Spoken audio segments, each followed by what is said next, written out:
eu falei faraó, faraó,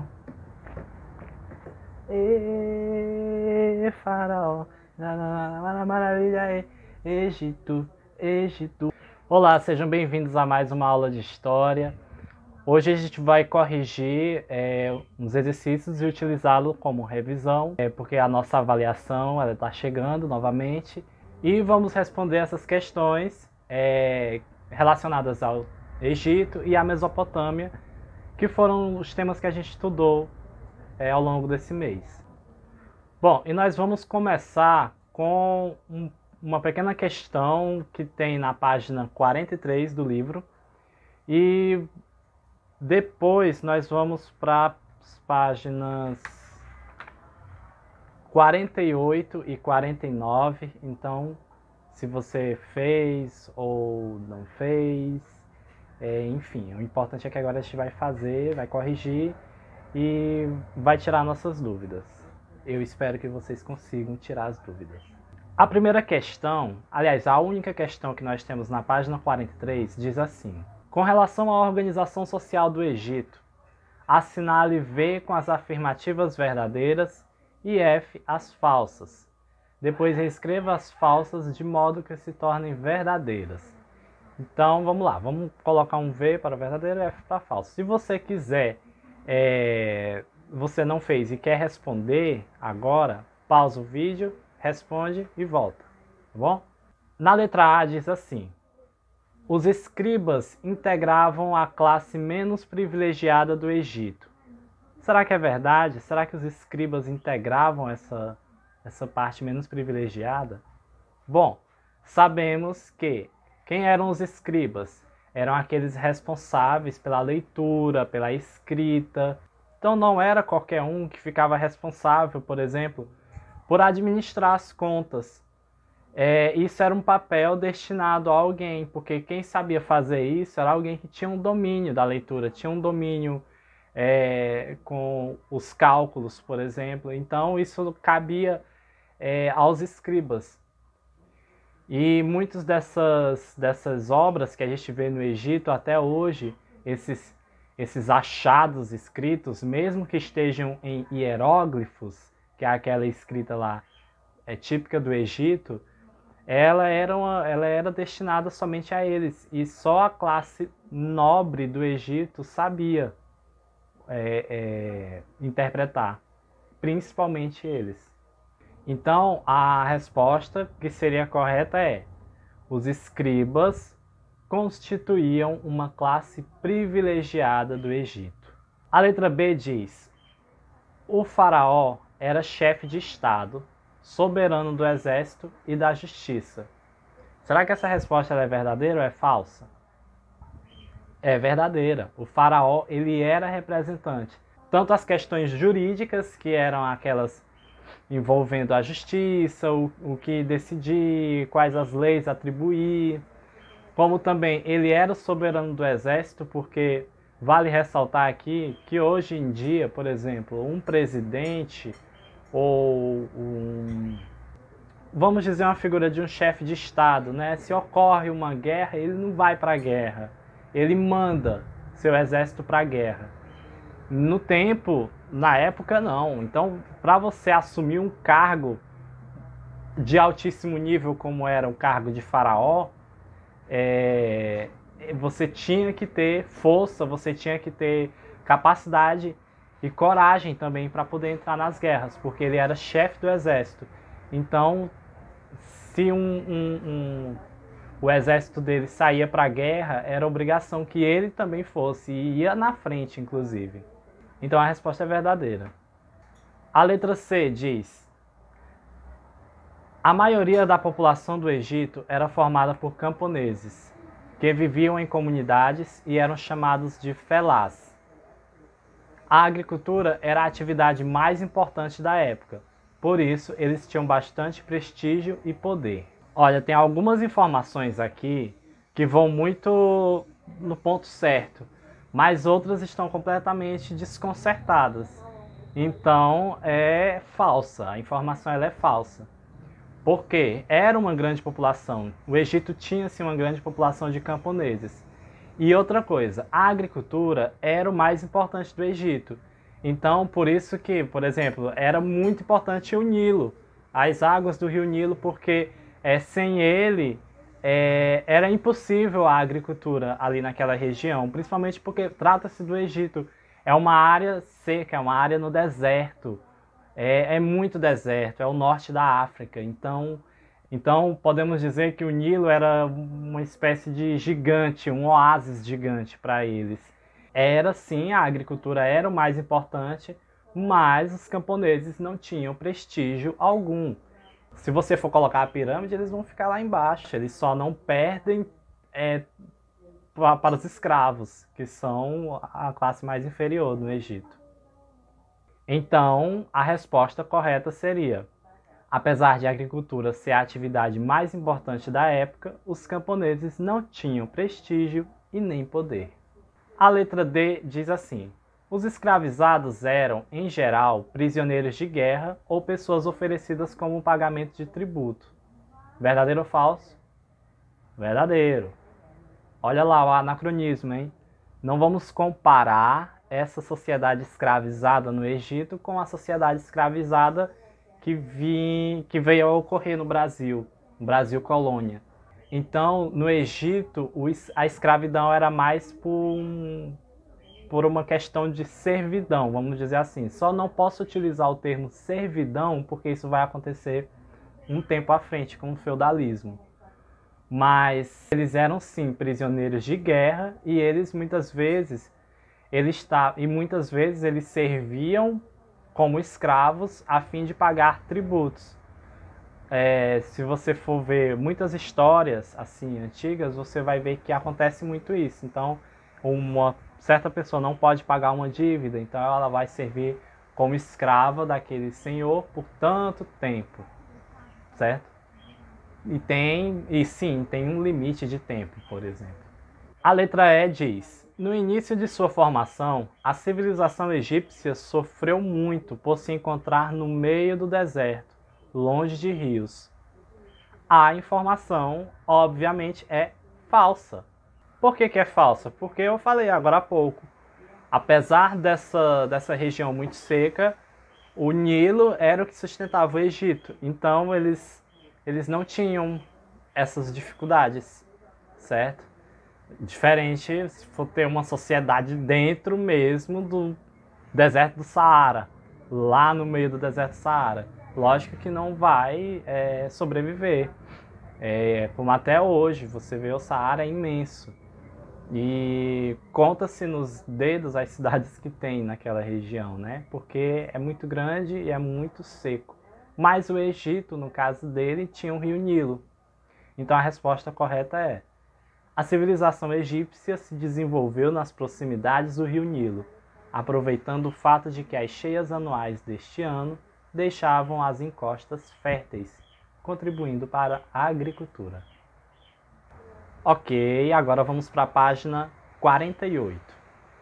Na página 48 diz: explique o significado do termo crescente fértil. Então, o que era esse crescente fértil? Bom, crescente fértil nada mais é do que a região da Mesopotâmia e do Egito. E por que ele é assim chamado de crescente fértil? Porque ele é no formato de uma meia-lua, uma lua crescente, certo? Então, por isso, uma meia-lua, assim, na verdade. É crescente, não, por isso é um crescente fértil. Ele dá muitas condições. Então a resposta é porque as regiões da Mesopotâmia e do Egito ficavam localizadas próximas aos rios. No Egito, o Nilo. Na Mesopotâmia, os rios Tigre e Eufrates. E isso favorecia a agricultura da região. A segunda questão diz: como os moradores da região do crescente fértil garantiam sua sobrevivência? Então, como isso era possível? Porque se a gente for voltar um pouco no tempo, a gente vai perceber que ali os primeiros grupos humanos, eles iam de um lugar para o outro, porque eles procuravam comida, procuravam um lugar mais quentinho. Então, eles não tinham uma coisa fixa, eles não eram sedentários. Eles vão ser sedentários a partir de então, e por isso que eles ficam, não há necessidade mais de sair. Então, como é que eles sobreviviam? Porque eles plantavam e eles colhiam, eles criavam animais e daqueles animais eles comiam. Então, assim eles começavam a viver em sociedade. Essa não precisa ter uma resposta bem clara. Aliás, nenhuma dessas questões precisa de uma resposta muito bem definidinha. Se você fizer diferente, tá no mesmo sentido, não importa. O importante é estar no sentido. Então ela é mais uma questão que exige um pouco do seu aprendizado, enquanto a gente viu nessas aulas. Terceira questão. Na Mesopotâmia, qual era a relação entre ciência e religião? Olha, na Mesopotâmia vai acontecer essa ligação muito forte entre a ciência e a religião. Se hoje o ser humano costuma separar, nos tempos antigos a gente vai perceber que elas eram muito juntas. Então, tudo dos astros, eles acreditavam que os astros, os elementos naturais, eles tinham uma relação com os deuses. Então, por exemplo, o Sol dizia uma coisa, a Lua dizia uma coisa, o Sol vai ser Amon-Ra lá no Egito, por exemplo. Então, tem muita essa ligação. E outra coisa, a medicina também, ela vai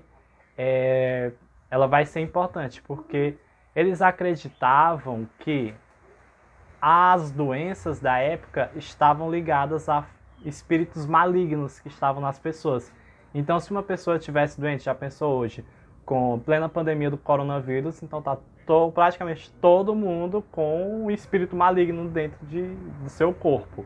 Não vão sair dizendo por aí que vocês têm demônio não, viu? Eu tô falando que naquele tempo eles acreditavam que os espíritos malignos estavam nos corpos de pessoas doentes. Então tem uma ligação muito grande entre a ciência e a religião. Essa é a resposta. A quarta questão pede para a gente fazer uma relação entre as descrições e os itens, certo? Então vamos lá. Os itens, na verdade, são funções, são partes da sociedade. Então vamos lá.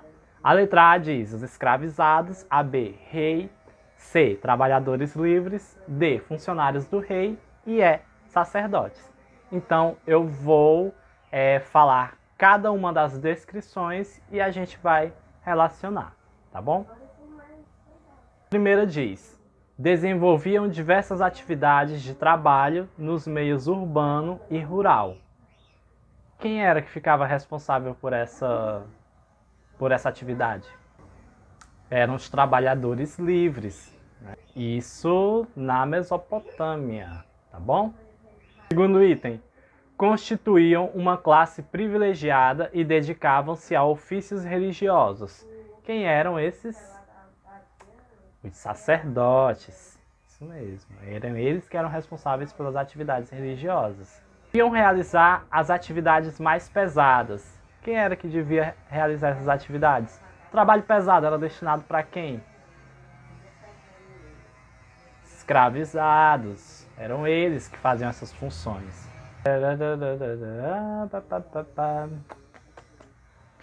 Quem tinha muito poder e controlava a economia, a política e a religião? Era o rei. Era o rei que ficava responsável por todo esse domínio, tanto político como a religião. O exército, é muita coisa. A responsabilidade do rei naquele tempo era bem maior do que os chefes de estados que temos hoje, inclusive no Brasil. Vamos lá. Tinham privilégios, estavam sempre perto do soberano e o auxiliavam na administração do reino. Quem eram? Eram os funcionários do rei. Eles é que ficavam mais próximos e ficavam responsáveis por essas atividades do rei. Então o rei não trabalhava sozinho, ele tinha os seus ajudantes também. Quinta questão. Explique o que eram os nomos e quem eram os nomarcas. Saímos aqui da Mesopotâmia e vamos lá para o Egito. Quem eram esses nomos e os nomarcas? Bom, os nomos, o Egito não nasceu o Egito já formado, né? Ele vai passar por uma construção de sociedades. Então, os nomos eram as pequenas aldeias que existiam ali nas proximidades do Nilo e os nomarcas eram os responsáveis por essas aldeias. Nomos eram as aldeias, nomarcas eram os líderes desses nomos. A questão é, para os antigos egípcios, o que representava o faraó?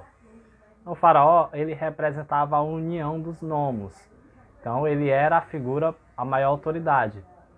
Ele também era considerado, o faraó também ele vem a ser considerado não apenas uma liderança, mas uma liderança política, mas também uma liderança religiosa. Isso vai acontecer.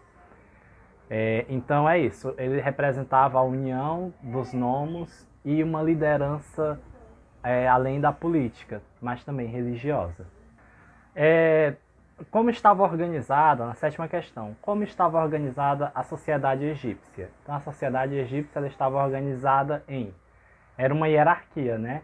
Então tinha o faraó, os chefes militares, os sacerdotes, os administradores e os escribas, os camponeses e os escravizados. Essa era a hierarquia do Egito. Oitava questão. Para os antigos egípcios, qual era a importância do livro dos mortos? O que era esse livro dos mortos? Lembra lá quando a gente falou do julgamento de Osíris, do deus Anubis, que encaminhava as almas dos egípcios para o julgamento de Osíris? Então, era muito importante para eles a leitura e a apreciação do livro dos mortos, que era exatamente uma espécie de Bíblia para eles, onde eles tinham orações, eles tinham todo o roteiro de como eles deviam fazer na vida deles para que eles pudessem herdar o mundo dos mortos, ou o paraíso de Osíris. Sobre o processo de mumificação, responda. Na letra A, o que levava os egípcios a promover a mumificação de seus mortos? Por que eles acreditavam que eles precisavam... Aliás, por que eles precisavam mumificar? A resposta é porque eles acreditavam que a vida era eterna, tanto para o corpo quanto para a alma. Então, eles precisavam, inclusive, do corpo, né? Por isso que eles eram sepultados daquela forma. Elas naquelas grandes pirâmides, dentro dos sarcófagos, lá, muito escondidos, com todas as riquezas, com todo o ouro. E o corpo tinha que ser conservado porque um dia aquela pessoa iria voltar, aquele corpo ela ia poder utilizá-lo. Acreditavam na imortalidade, tanto do corpo quanto da alma. Letra B. Todos os egípcios tinham condições de passar pelo mesmo processo de mumificação? Justifique sua resposta. Não eram todos, gente. Você sabe que mumificação é um processo riquíssimo, porque você olha e você vê uma múmia que até os dias de hoje o corpo ele ainda é muito bem conservado. Mas para que eles pudessem fazer isso, eles precisavam que aquilo fosse feito com muito rigor, com muito critério e por pessoas que realmente sabiam fazer. E você acha que aquilo ia caber para uns camponeses, por exemplo, ou Deus defenda para os escravos? Jamais eles teriam condições de fazer isso. Então era somente a classe nobre do Egito. Ela vem a se popularizar com o tempo, mas primeiramente ela é muito direcionada ao faraó e a quem está mais próximo a ele. E como era um processo longo, como é um processo demorado, como é um processo rico, não era todo mundo que tinha esse direito. E a 10ª questão, para encerrar, diz assim: com base no que você estudou sobre a Mesopotâmia e o Egito, classifique as afirmações a seguir conforme as características de cada região. Então nós temos o item 1. Então nós temos o item 1, que é a Mesopotâmia, e o 2, o Egito. Vamos lá. Eu vou fazer no mesmo esquema da outra. Durante a maior parte de sua história, teve um governo centralizado. O que significa isso? Centralizado significa que uma pessoa ali manda nas outras, estão todas voltadas para um centro, por isso que é centralizado. Isso vai acontecer aonde? No Egito, certo? Até porque a Mesopotâmia ela vai ter vários reinos, vai ter ali várias cidades, então tem várias figuras, tem vários líderes. Nessa região foram construídos templos religiosos conhecidos como os zigurates. Isso acontece na Mesopotâmia, muito famoso, principalmente lá as construções da Babilônia. Era formada por diferentes povos, como assírios, sumérios e caldeus. Mesopotâmia ou Egito? Mesopotâmia. É exatamente essa região. É extremamente povoada de vários grupos, várias sociedades. Os habitantes davam grande importância para a vida após a morte e por isso construíam túmulos em forma de pirâmides. Egito? Estamos falando do Egito. Nessa região formaram-se diversas cidades-estados com autonomia política. A autonomia política ela não vai acontecer lá no Egito. Ela vai ter o Alto e o Baixo Egito, mas que pertencem ao rei, ao faraó. Na Mesopotâmia não, você vai ter várias regiões, vários líderes. E o último, o principal chefe político era considerado a encarnação de alguma divindade. Sim, é o Egito. Porque lá eles acreditavam que eles eram a representação de Deus, o próprio Horus na Terra, o Horus vivo na Terra, por exemplo. Então é isso, meus queridos. Essa foi a aula de hoje. Estudem para a provinha que nós vamos fazer. E um beijo e até mais. Fui.